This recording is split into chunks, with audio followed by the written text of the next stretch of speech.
if there are questions. Kevin's going to have some great inspiration for us as well.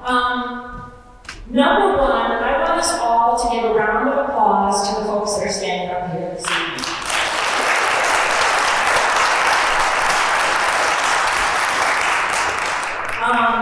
We have Officer Scales, we have Officer Davis. These two folks have been on detailed patrol for Uptown and Stevens Square, and they are single-handedly almost to be credited for the change that we've seen in the streets of Uptown. And we're going to give them a chance to talk about how they've done that work. And then also we have Lieutenant Eck with us as well, who has been leading this as well.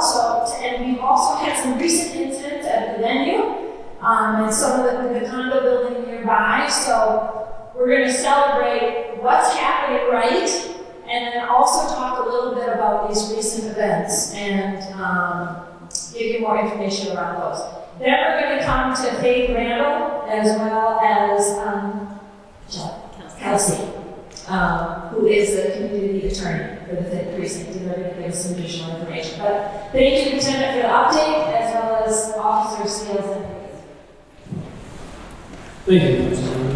My name is Lieutenant Tim Eck. I work the midwife shift. The afternoon shift is approximately 4 p.m. to 2 a.m.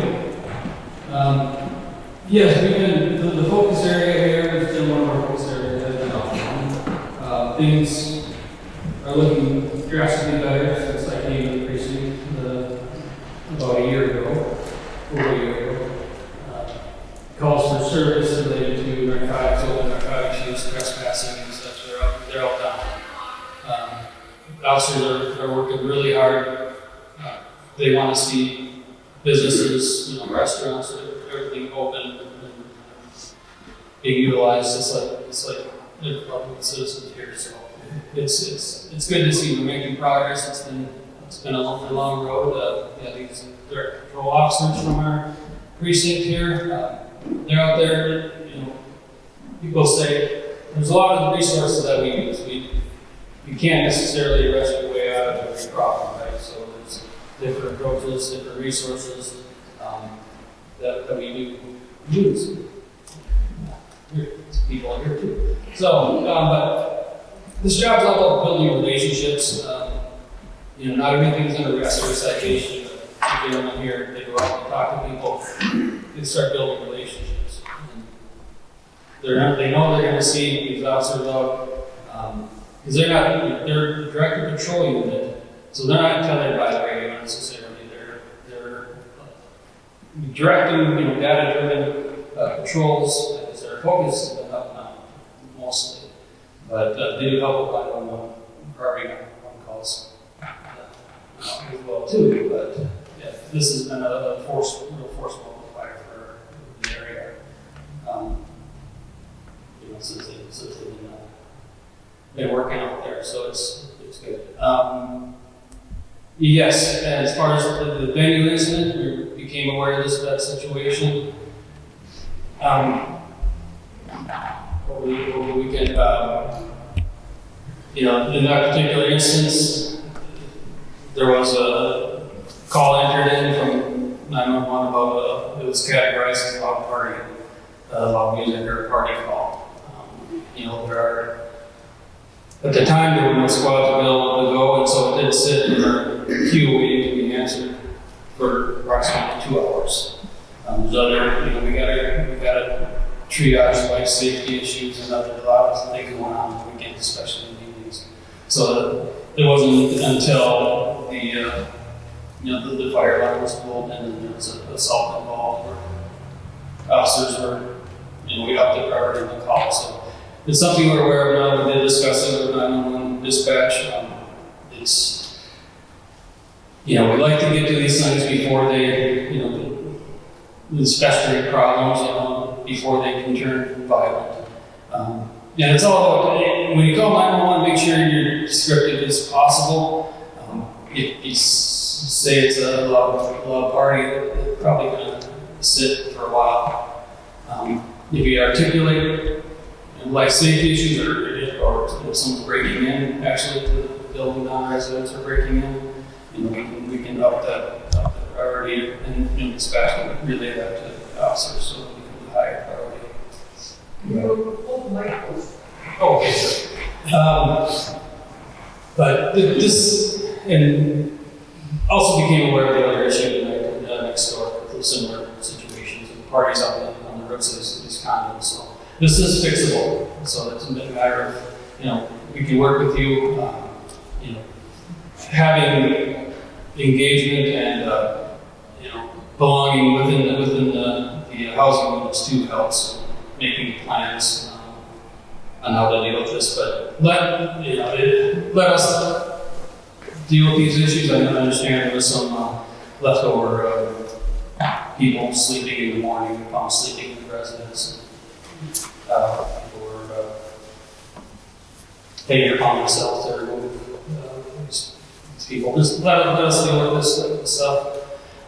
We're happy to do it. And this is fixable. It's unfortunate that it did take a while for us to get there, but you know, we've been working diligently to decrease our response times, and generally for priority ones, priority response time was 7 minute mark, right around 7 minute mark. So it's a great improvement over the last few years.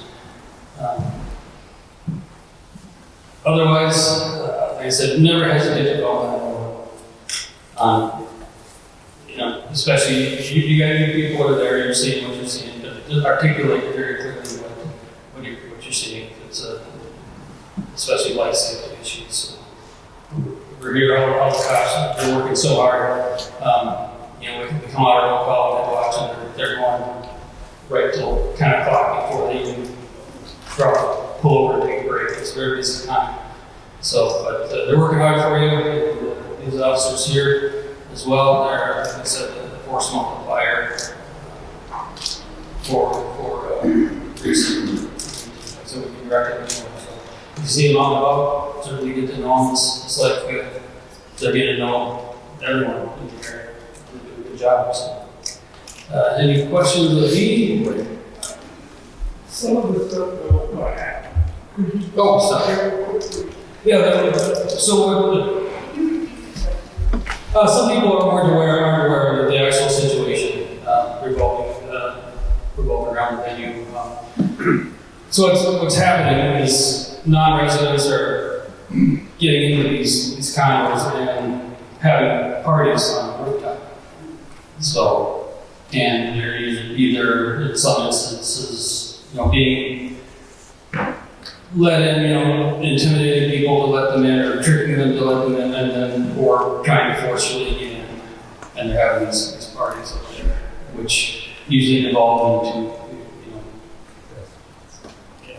you know, chaos. So, the issue with this recent issue was that 911 got the call, so it was allowed to use a party call. So that's a triage lower on the priority level, unless there's life safety issues involved. So it was sitting for about 2 hours before it did evolve, and a fire alarm was pulled, and then there was an assault involved. So then that information was relayed to the officers and added to the computer, and the dispatch squads were sent to priority. So, and like I said, this is something that's fixable, especially it's on our radar. Communicating with dispatch, you know, a lot of things with faith, and you know, coming at it from everything. So it's fixable, and we're grateful that people bring these things to our attention. And you know, the officers clearly weren't aware of the potential issues around the people trying to break in and such. Yes? How many officers are we still down, and what are the prospects of getting back to where we hope to be? We're down about 20%-ish. So, but you know, early next month. a class of 30, 31 that are starting out on the street training. And 20% should be how many? I don't know the exact numbers. Probably down a couple hundred. From 20, pre-2020. So what kind of impacts does that have on the rest of the course? Staffing is no secret. Staffing has been an issue. We're clawing back. We're getting there. It's a process, a long process. You got to hire the right people, right? We're not just taking anyone. We don't want to do that. That's not going to help. Right now, we're trying to rebuild trust. We're trying to, we have a lot of new policies coming out all the time. We need good people as well. We're not doing lower standards. So the process takes a while. You got a background check, application process. Everything's got to be vetted. And then the field, the training, the academy training, because we do want the best we can get. And it's not just Minneapolis. The country has been struggling with the law enforcement profession in general has been struggling. But I think, I've been here for 28 years. My father worked here for 33 years before that. So, I'm a believer these things are cyclical.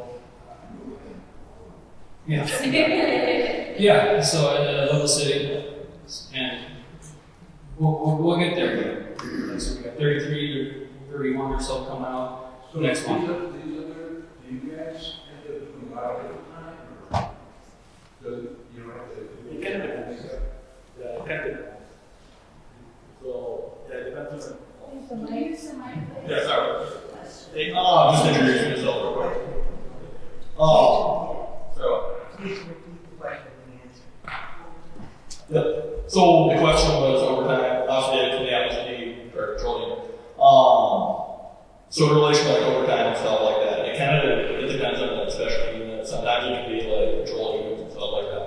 Like your average metro surge. I'm a strike team member, so I focus on like civil unrest and like essentially access and stuff like that.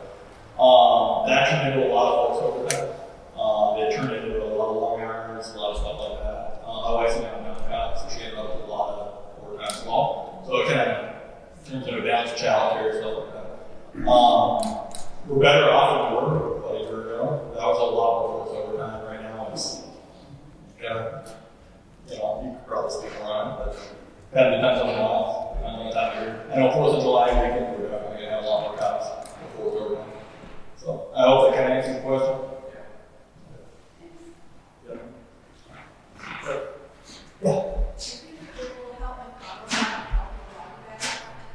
Yeah, so actually touching on that, they're opening up in a couple days, right? Yeah, so they're opening up in a couple days. My partner and I, we've been kind of we started work today at 11, we're out here. So kind of Is McDonald's opening back up? So McDonald's, the lobby's opening back up very soon. We have to know about it. I don't have an exact time on it, but I did get texts about it, so they should be open soon. My partner and I, we've been all over the area. We're just, we've gained ground over there already, so we're just trying to focus more on keeping that area safe. We're quiet. We get a lot of area partners coming in too. I think transit's got about 8 cops into the area. And then we're always on a Teams chat, we work with them all the time with their area partners and stuff. So, hopefully that can help. Anybody else? Yeah. Is walking the neighborhood? So the question was, are we walking the neighborhood? Are we out and about? Are we doing foot patrol? Yeah, my partner and I get out pretty regularly. We're out with community businesses and stuff like that. I give out my business card all the time. Basically, everybody that's on my phone never stops. It's been going out the whole time we've been here. But yeah, so we spend a lot of time with different community members and stuff. We're not council members, like they reach out and stuff too. We try to help all that kind of stuff. My partner and I, we've been doing patrol for hot zones, like Lake and Blaisdell. That's an area that we get a lot of up to. Between Lake and Blaisdell and Lindale, we got 6 arrests today. Misdemeanor citations and stuff. We got one of the felony DOC warrant, so she's going back to prison. But yeah, it's just nonstop contact, nonstop out and about. And then as we're working on resources, we're going to have more people helping us with that operation. So I hope that kind of answers your question a little bit. So yeah, I'm a big advocate for foot patrol and community and stuff. Used to love like patrol too, did that for a few years. Question? Yes.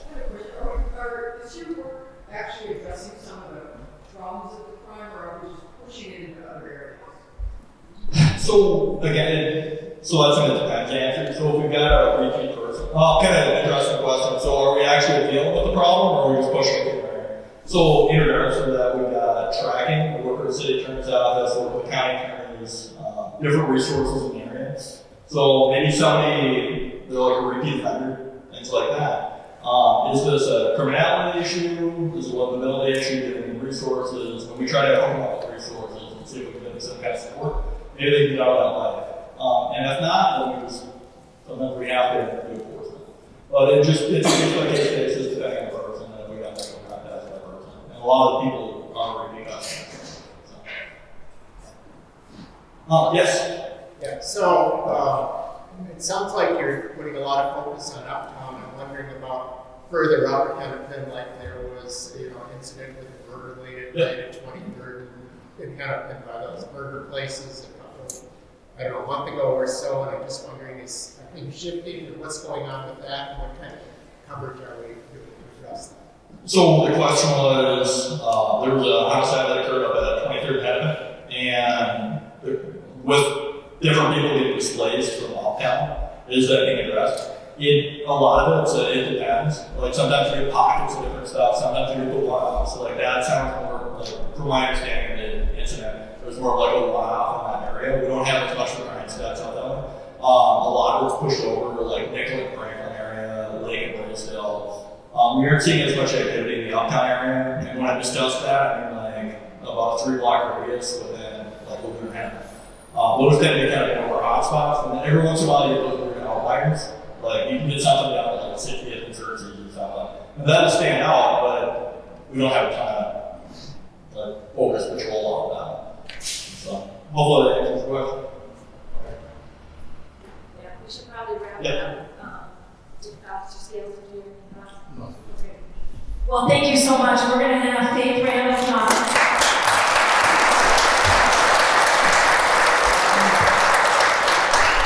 Before I give Mike to Faith, I just want to say that Faith last evening won Civilian of the Year at the MPD Awards event last evening.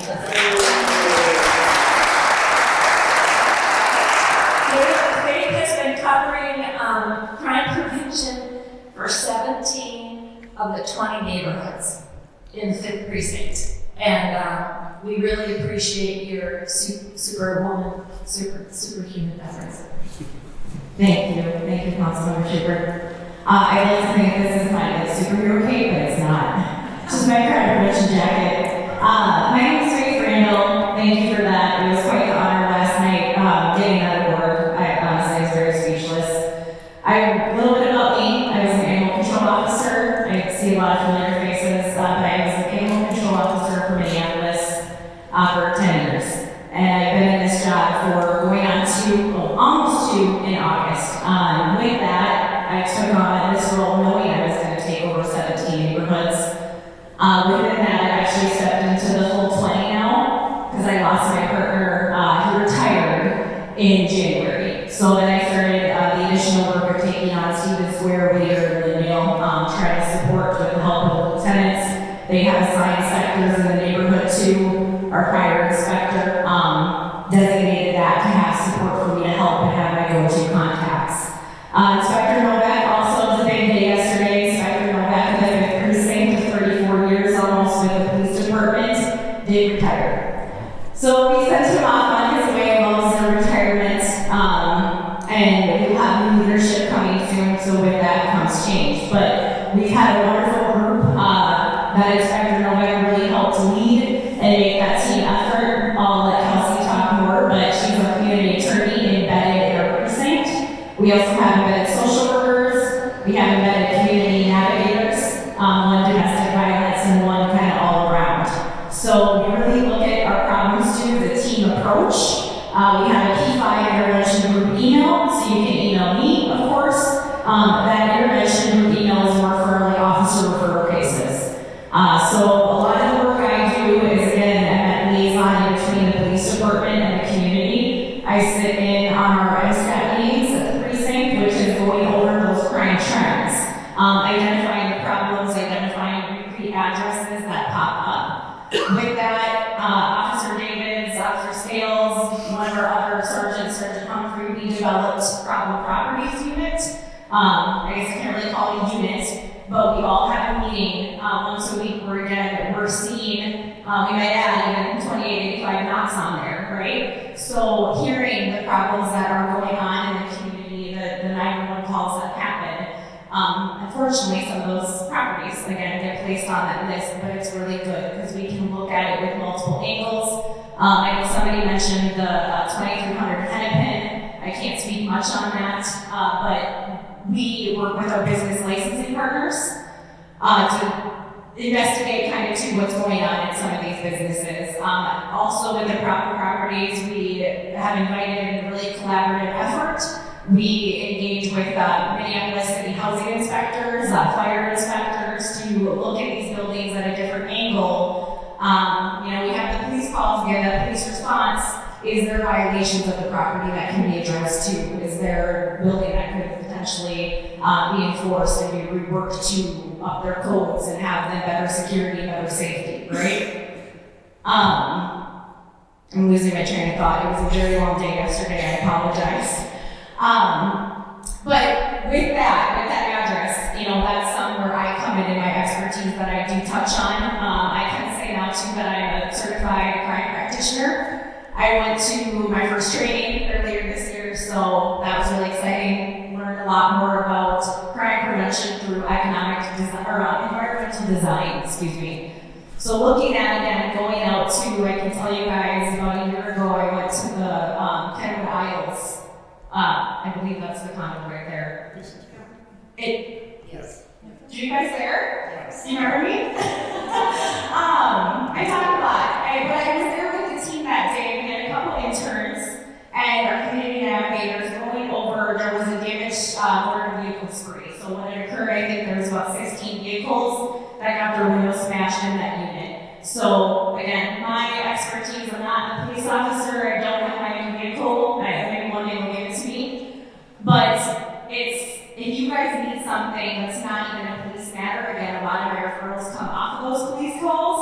But I do work with condos, even homeowners, renters, apartment complexes to look at, again, kind of your whole building. Is the door, fixable? Is it kind of just hanging open? Are there a lot of bushes that need to be trimmed? So that was one thing we talked about was designating me my time to, I've got a lot of time in the Uptown area, but shifting to some of these other buildings and problems like 2300 Hennepin. I talked about walking around that parking lot to go support businesses and do my own little foot beats essentially to bring the information for the trespass signage, which I will let Kelsey talk a little bit on. But that's where my hat and role kind of comes in. Is just talking about trespassing, offering those security assessments, and really combating problem police areas, livability calls, all sorts of things, you name it. With again multiple just different tools and resources that I have, and I'm still learning in this role. So thank you guys. Do you have any questions for me specifically? Go ahead. I was wondering the difference between a social worker and a community navigator. I will try to answer that to the best of my ability, and the only reason I say that is our embedded social workers are Hennepin County employees. So they're not City of Minneapolis employees. The navigator within the MPE, they support victims of crime. Usually, I like to say, should be before the blue card ever happens, before you have to call the police. Blue card, police call comes in, community navigator ideally shows up for more of that victim advocacy support. Embedded social workers are where we tie in if we see somebody who's maybe struggling with chemical dependency, mental health issues. Officers will make their own referrals to. I hope that helps. I'd like to call up Luna and her team. Thank you for being with us. We're going to get back to Kelsey, but Luna's got, no, you can stay here. Luna has been very instrumental in Hennepin County Library. This is her role in really providing services to a lot of folks that we've been seeing out on the streets. And so I just wanted you to meet her see her face. She's going to give you an update, and you may have some questions for her and her team. But thank you so much for squeezing us in before your next event. She's been incredible, and she's shown up multiple times for us today.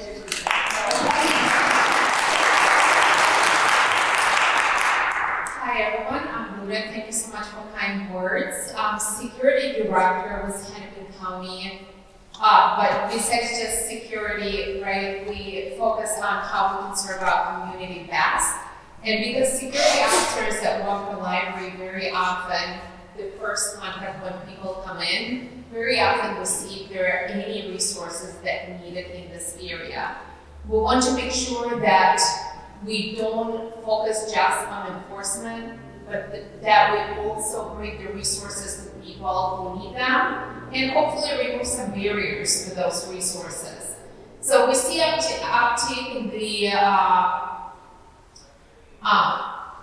amount of people that come to the library, amount of needs. We decided to collaborate with Human Services and health line businesses, Hennepin County, along with Minneapolis, along with lots of nonprofit in our community, and create an event that you probably have seen on Thursdays. Typically it was 1 to 3. Today marked the last day of the pilot program. Now we're evaluating how it goes.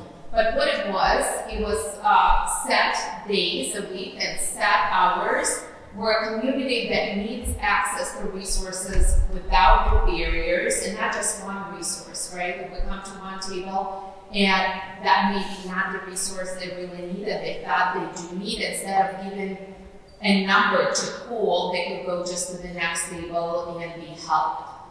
And I think somebody here asked the question about moving and pushing people. That's exactly why we feel that resources needed to be there, because when you do enforcement, you're going to miss those opportunities to connect to people who probably experiencing homelessness, or people that just need that extra hand to those resources. I worked for county for about 10 years, and every day I'm learning about new resources that are available in our community. And then we have Minneapolis with lots of resources. We have so many nonprofits, and it really helps our community when they know the time of day and it's set in stone. They know that they can come back on Thursday and get that help. So the plan now is to evaluate the data, see what resources we use the most, and identify what is the long-term goal, right? It's going to shift for me a little bit to Human Services, but it was great. It was a really great partnership between the nonprofits, between the Minneapolis. It was a great networking event, so we're very fortunate. Walker Library has been doing great too. We partnered with our NPD partners who helped us to address it. We did observe a little behavior. We built lots of different relationships in the community. But yes, unless you have anything. Well, I just think with the help of the officers, also with help of transit as well, and the Minneapolis police, it was so many people that helped change some things. So right now, Walker's up and running. It's great. It's a lot better than it used to be. Thanks to the help of everybody who's involved. So we appreciate it all. I'm so sorry, Rachel.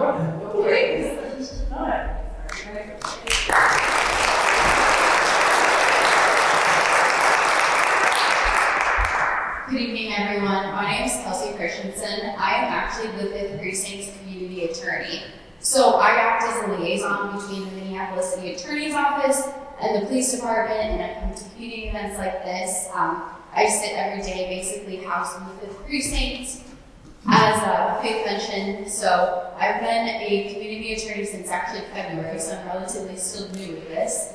But in general, our office has a couple different teams that we have. So we have 4 community attorneys. I'll just touch on briefly. Each one of them is basically housed just like I am in the police department, except 2s and 4s share one. So that's why there's 4. We also have a general trial team that handles all the cases that come in from MPD or other agencies. They're the ones there every day handling bail hearings, doing trials, litigating those cases. And then we have a treatment court team as well, and a domestic assault team that prosecutes primarily domestic assaults. As Faith mentioned earlier, those trespass signs have been what the officers have been using to get people for trespassing. Really, trespassing has two different kind of avenues.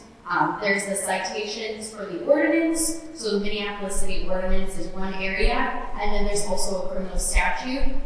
If someone is charged under the criminal statute and they have 2 convictions in a lifetime, it's actually aggravated to be a gross misdemeanor trespass, versus the city ordinance is only, it's non-enhanceable as we call it, but it is still a misdemeanor offense in those crimes. We have been working to look at something called geographical restrictions in the area of Uptown. We call them geo-restrictions. They're basically, a geographical restriction is an area where an individual has gone multiple times and is committing various crimes. It could be the same crime or it could be different crimes, and basically looking at those on a really case-by-case basis and asking for them. We don't ask for them in every single case. We really take the time to review those on case-by-case basis. But those yellow trespass signs that you guys do see are ones that the officers use to cite people for trespass, so you've probably all seen them around. And then those are used, obviously, to prosecute people with trespass going forward. So that's kind of generally what our area is. Does anyone have any questions? Otherwise, I'll turn it over back to Council. Yes. Can I ask a question of Faith? Yes. Faith, could you comment a little bit on your response time? And I ask because of the incidents that have occurred at our condo building over the past week, which have been break-in and animal assault. Do you respond immediately when we contact you? How does that work? So I don't have, I mean, I try to do my best. I am one person, and that's all I have. So I triage as much as I can. I also am responsible for the liquor license reviews for all of the new businesses that are opening up, which is really exciting, and that also adds to my plate.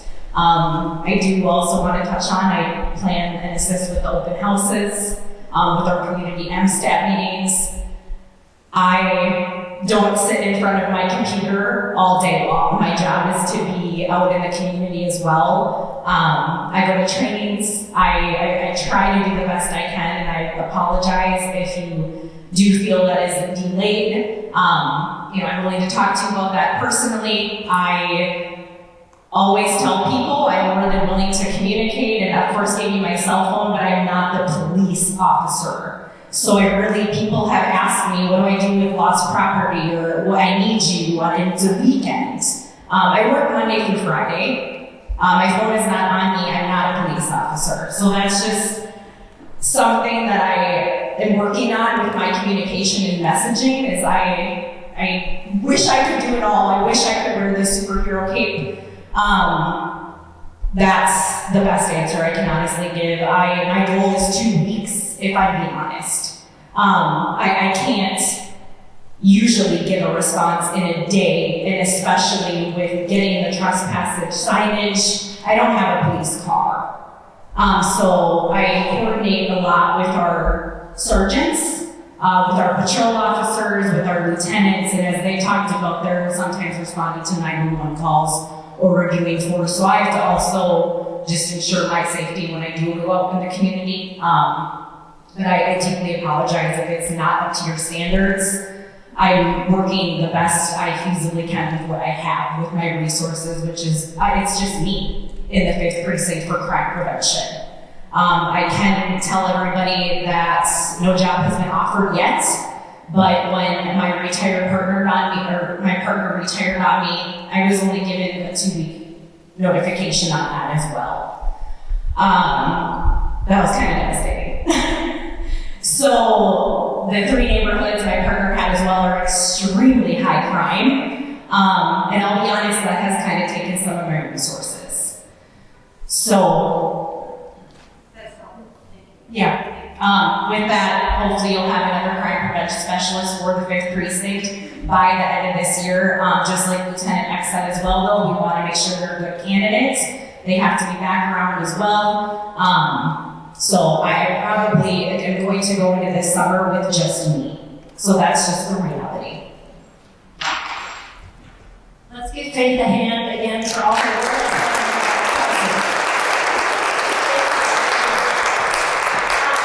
Next up, we have Kevin Norman and Mom. Why don't you come up as well? Kevin is just going to give us like a 5-minute or so a spiel about what's happening with Uptown United. We're really excited to get this volunteer effort connected to the community safety ambassadors that will be coming this November. We were able to connect Kevin to Director Harrington this last week so that we can leverage what volunteers are doing with the city staff that will eventually be joining us here in Uptown. So Kevin, give us an update on what you're doing, the success you're having, and how people might be able to get engaged. And then we'll turn over the rest of the evening to Mon. And when Mon begins, we're going to be passing out to you some copies of some data that she has brought around the pilots at Lake Street. And it looks like you have some QR codes too. And Dave, I think, got some copies made. So let's have Kevin give us his update. All right. Councilmember Schaefer. I'm Kevin Norman, and I am leading a volunteer-led initiative called Uptown United. Started back in November as a letter I wrote to our elected leaders about some things that I was concerned about with Uptown. I spent my 20s in Uptown, kind of moved away for a while, just moved back a few years ago, and I was just really concerned with the state of Uptown. You know, understanding Uptown went through some challenges over the last 6 years or so, and just wanted to kind of see what I could do to support. So after I wrote that letter, kind of got spread around. Some people encouraged me to basically turn into a letter writing campaign, which it evolved into. And then I had the opportunity to meet a bunch of other folks that were concerned about Uptown, and it's just kind of spiraled in a good way from there. So now we kind of started our own volunteer-led city ambassador program, which is primarily consists of community walks. So we do community walks on Friday and Saturday evenings. We meet at Independent Lake at 6 p.m. And the goal of it is just to walk around as a group, walk around the neighborhood, provide a positive presence on the street, support businesses, spend money at local businesses, and really just unite people together that care about Uptown and really believe in Uptown. We recently started a kind of a campaign, if you will, called Show Uptown. So it's kind of a play on words like we're showing up for Uptown. So like you might see signs in restaurant windows and some yard signs in yards. And really the goal is just to kind of foster civic pride for Uptown, for folks that live here, want the best for it, and really want to do what they can to support it as a resident, beyond just voting and complaining about things that we wish were better. So that's pretty much it. It's very lightweight, it's very soft. We're not getting our hands too dirty. It's really, it's been a real positive thing since we've been doing the walks. Just people getting to meet each other, meeting their neighbors, especially coming out of COVID and some of the challenges we've had in our city. I think it's just been great to connect as neighbors. So it's kind of started as something that was meant to just kind of be a positive presence on the street, kind of deter some of the illegal activity, and it's really turned into like almost like a community like social event, which I'm perfectly fine with. Getting to know your neighbors. And spending money on small businesses that really could use support right now. And so it's just kind of like plan the time when we get together. We've had about 30 to 40 people that have been showing up on Friday nights and just went out spending money at restaurants that otherwise might not be in business. People weren't getting together and doing that. So that's it. We're not kind of the silver bullet for Uptown. We know our lane. It's pretty soft, but it's one thing that we can do as residents to support this neighborhood that we care about. And, if you haven't been involved, we have a website, it's Uptown United, mpls.org.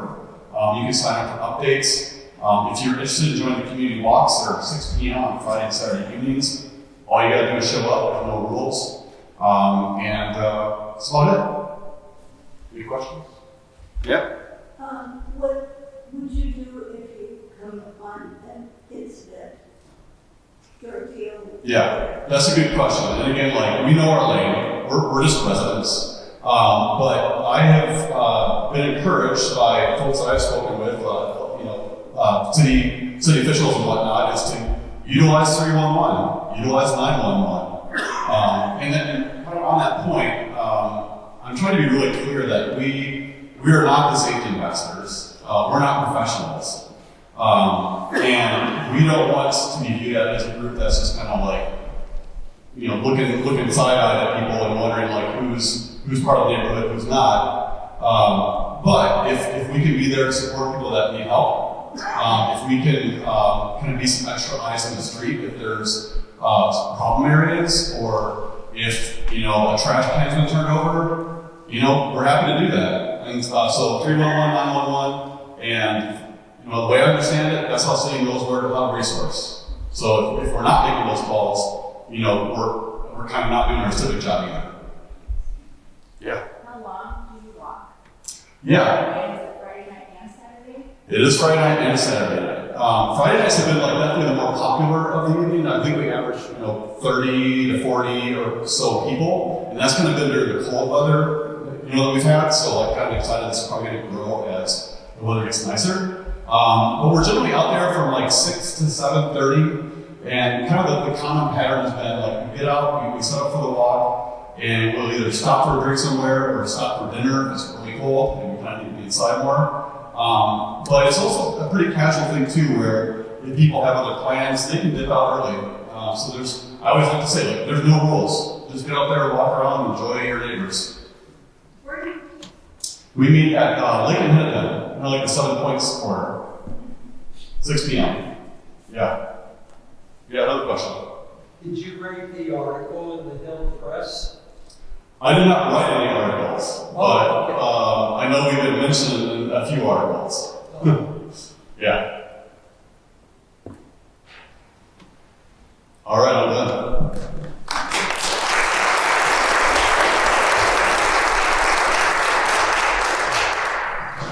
So, hi everyone, my name is Monica Carrera-Chan, I have what's going on. Dave is going to be handing out some PowerPoints that I created for this, but we didn't want to mess with technology. But so I am the program manager with Neighborhood Safety City of Minneapolis for the Community Safety Ambassador Pilot Program.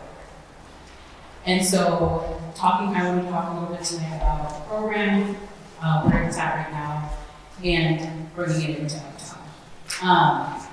So the program launched May 5th in East Franklin and on East Lake Street corridors. And what the ambassadors really are doing is I like to describe them as their connector, they're a bridge to community, and resources through 1 and 911, including those resources. They are a non-enforcement patrol group, basically. They do not operate as 911 or police officers, they do not operate as security. They are really there as a visible presence within the community and then sharing any information, whether it is community organizations hosting events, there are events from NPD, or even like mitigating groups if there happens to be situations that happen. Like, for example, Franklin and Chicago had an incident where there was a shooting, and the ambassadors went in and checked on businesses and then checked on the community that was around the area, handing out resources. So a lot of what the role is, again, to share that information. They do offer wellness checks, they offer safety escorts, they submit and can help support with 311 reports, non-emergency 911 reports, and they're also like, I'm trying to think, sorry, it's making me nervous. But yeah, so again, just really focusing on connecting and bridging the gaps that communities see. We do have a dispatcher for this program. I think that's what's really unique based off of our other violence prevention programs. This program does have a dispatcher. So residents visitors, community, people who are living, working, or just visiting can call this number within the specific area of wherever the ambassadors are at. And then the ambassador will be sent to you, given that you have to provide location and where you're going. And so there, that is like the unique thing about this program. In there, and it also goes into detail on the PowerPoint, what our dispatchers do, which is monitoring cameras, elevating and escalating to 311 calls or 911 calls, so the ambassador can address the situation that's in front of them. And the ambassadors and dispatchers do receive training for all of this. The ambassadors, there's a whole list of all the criteria that they go through for training, and it's a 2-month process. We're trying to condense it, but as it says right now, it's a 2-month process. De-escalation, 311 training, crisis response, first aid, and along with other things. So I did include data in this PowerPoint if you wanted to take a look at what's currently happening for the past year between May and March 31st on Franklin and East Lake Street. But for Uptown is what I really wanted to talk about tonight is we have a current map and kind of also where we're at. So the city right now is creating jobs, and that's why the rollout is coming in November. We're creating jobs for these ambassadors and hiring 18 that will help sustain the East Franklin, Lake Street, and Uptown.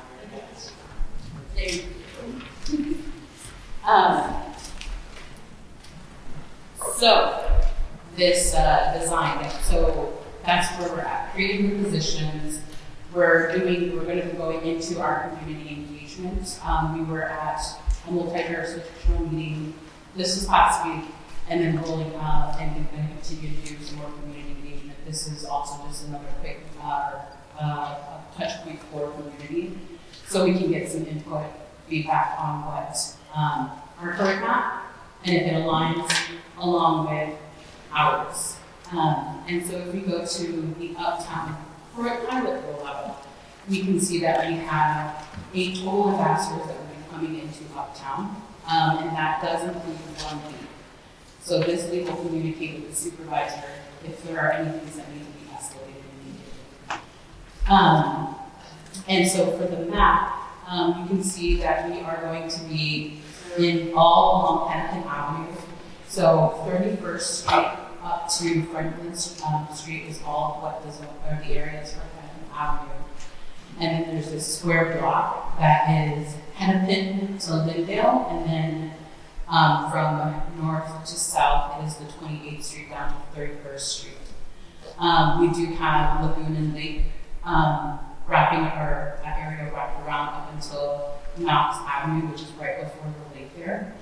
And we did want to include the rest of Lake Street, all the way up to Pillsbury Avenue. That's where our Lake Street team will currently meet the Uptown team, because the Lake Street team will expand to cover up to Pillsbury. So that way we have all of Lake Street covered, and then the programs and the teams can meet up there. We know that that was something that was important for us to kind of what we are expanding in this area.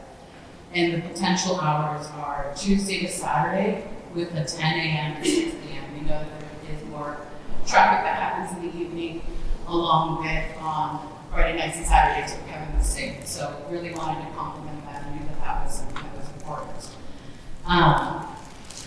And so my contact information is on the back or on the last page. And so I really wanted to take some time and hear what your feedback was. Does the map align? Do the hours align? Or is there something that we're missing? You know, like what community organizations do you think that we should connect with? Obviously, we have our MPD officers here that we love. I love to connect with y'all. But you know, what is it that we don't know? You know, what is it that I don't know? And what resources are here? you know, I know that the county is here and their patents are this year, but what other resources am I, are we missing? I'm sorry. Yeah. Yes. I'm just curious about the hours. Yes. 10 to 6. And it seems like perhaps there's the most need in the evening, and I think like from 6 to midnight or whatever. Yeah. No, Yes, so the hour decision was based off of the 911 and 311 calls. And also taking into consideration the types of calls. Because one thing that we really wanted to emphasize to the ambassadors are a prevention measure. They're not an intervention and they're not a response. And so after a certain time, we noticed that the calls were either gunshot related or something that was just at a higher risk. And so with that, it is appropriate for 911 to respond to those calls and not having a safety event. Yes. Are there partners? Or Yeah, so what will we see? Yeah, so what you will see, the ambassadors will, well, we have a tentative map. The ambassadors will walk in pairs, and so we'll have to break up the map even further into the ambassador zones area, basically. And so they will walk in pairs just as a safety precaution. And the dispatcher is monitoring the cameras, and so the dispatcher can see everything and everywhere they are going. So they have eyes on them in case something does need to be escalated to a 911 call. Yes. What kind of qualifications do you hire for, and what kind of training do you provide the next?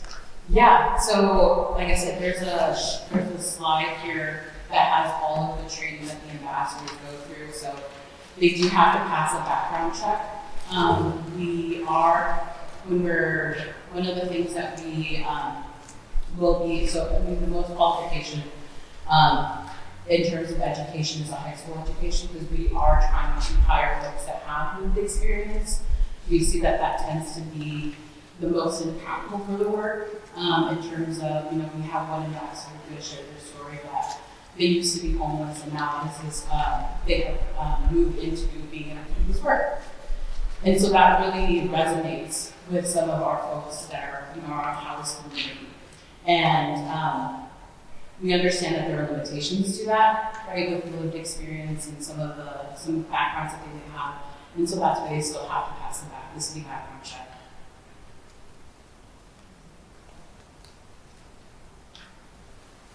There's two concert venues in Uptown where it will draw people, you know, after these hours. The Uptown Theater, that's the main one, and then the Granada.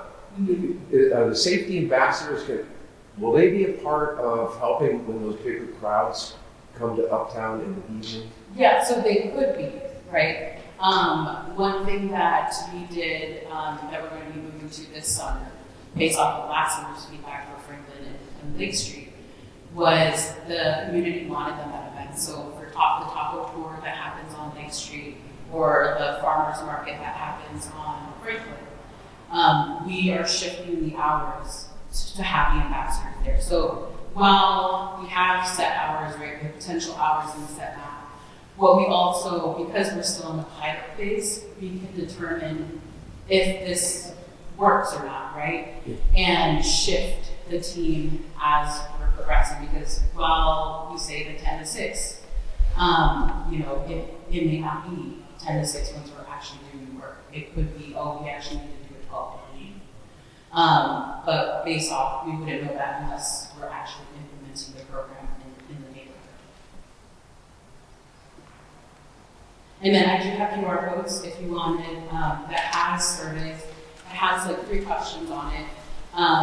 If you wanted to scan with your phone and answer those questions, feel free to do that. If not, like I said, my contact information is on these PowerPoints. PowerPoints, and I'm always open to talking to folks, hearing what your input and feedback is, because, like I said, we want it to be tailored to Uptown the way that it's currently tailored to Franklin and Lake Street. Any other questions? Here.